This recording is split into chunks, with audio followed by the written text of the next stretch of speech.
A man disguised himself as an expert and secretly mixed his saliva into the water. When the Middle Eastern billionaire sat down in front of him, Mike immediately began studying the rare watch the man was wearing.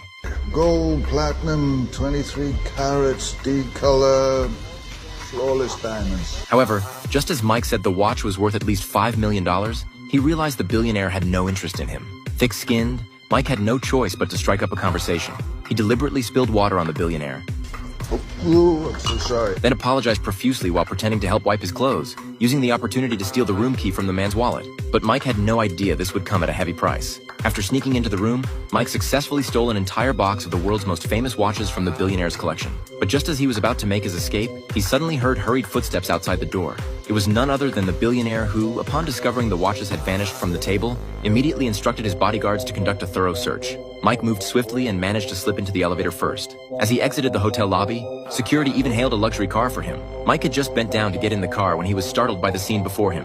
Surprise! Despite his inner panic, he forced a smile and got in the car, because the police had already caught up to the entrance. It turned out Mike had just escaped from prison the day before.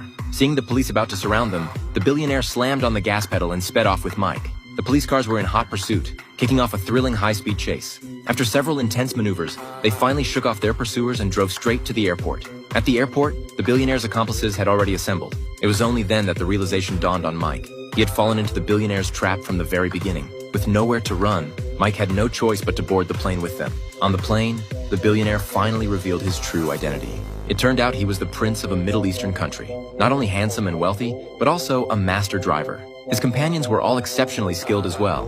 John was an expert in disguise and lockpicking, Paul was a demolition specialist, and Mary was a master of martial arts. This legendary team had a resounding name, the Sky Thieves. They didn't steal for money, but to rob the rich, help the poor, and punish evil. This time, they had their sights set on a batch of gold worth $1 billion, hidden in a heavily guarded private prison. The prison warden, Tony, was notorious for colluding with terrorist organizations and had built many black jails over the years. The Sky Thieves planned to infiltrate the prison and steal the gold. But having never set foot inside the prison, they needed someone who truly understood its inner workings. So they found Mike. The moment he heard about the $1 billion in gold, Mike was instantly intrigued. He readily agreed to join, but put forward one condition. This operation had to be under his command.